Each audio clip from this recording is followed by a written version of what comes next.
धीरे धीरे कोयला भी डायमंड, हीरा बन जाता है।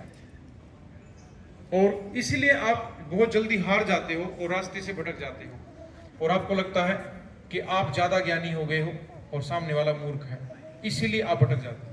और ना नीरज के अंदर तो बहुत कैपेबिलिटी है जो उसने अब खत्म कर ली है।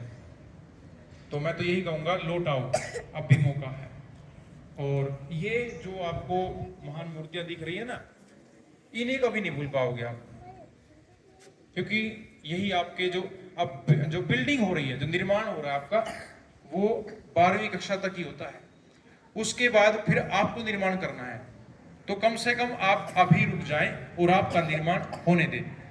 वो मूर्तिकार जैसे हथौड़ी से और छेनी से मूर्ति बनाता है ना, वैसे तो एक कोरा पत्थर पड़ा है और धीरे धीरे उस मूर्ति को वो तराशता है और वो मूर्ति पूजा के योग्य हो जाती है। मतलब वर्शिप, एक गॉड बन जाता है, देवी बन जाती है, शिव बन जाता है। और उसमें आप अपने प्राण डाल देते हो और वो प्राण आपके शिव या श्री कृष्ण भगवान या कोई देवी बन जाता है।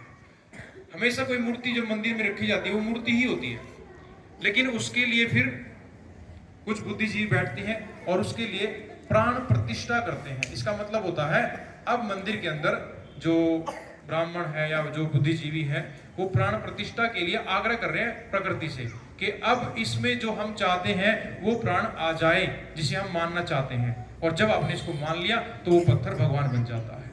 तो पहली कला किसकी है? मूर्तिकार की। दूसरी कला किसकी है? आपकी। और वो कला आपकी भावनात्मक है। आपने मान लिया कि आपके माता पिता भगवान है तो सब कुछ वही हो गया। फिर वो आपके मानने से, आपने नहीं माना तो फिर आप ज्ञानी हो गए, लेकिन वो ज्ञान मूर्खता है।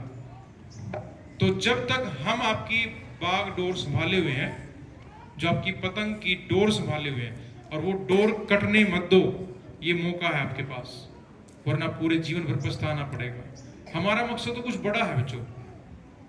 हम नहीं चाहते हमारे बच्चे मजदूर बने, और आप भी मत चाहोगे। आप कुछ अच्छा करें, बड़ा करें, आप बड़ी बड़ी नौकरियों में जाएं, बड़े बड़े बिजनेस करें, हम ऐसा चाहते हैं। लेकिन आप जबरदस्ती कर रहे, नहीं मुझे तो मजदूर ही बनना है, फिर आप परेशान होंगे। या तो आज तपो, नहीं तो समाज आपको ऐसे तपाएगा आपको समझ में नहीं आएगा कि मुझे करना क्या है।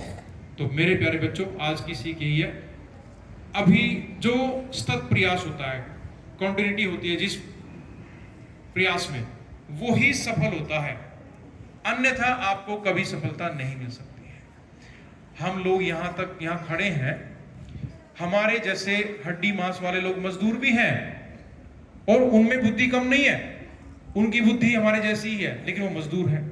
और हम एक अध्यापक हैं जो हम हजारों लाखों बच्चों का उद्धार करके आपको वहां तक भेज देंगे। क्या फर्क है चीजों का? सोचने का है, लगातार प्रयास का है।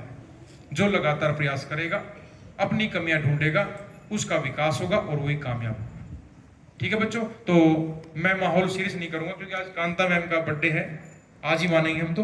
और वो जो जोक मैडम ने सुना था, मुझे बड़ा, मैडम बड़ी क्यूट लगती है उस जोक में, चीटी वाला और सूंड वाला, चीटी वाला। और वो उस जोक में पता नहीं कितना मजा था, लेकिन मैडम जैसे बोल रही थी ना, वो क्यूटनेस थी जो, वो बड़ी माइंड ब्लोइंग थी।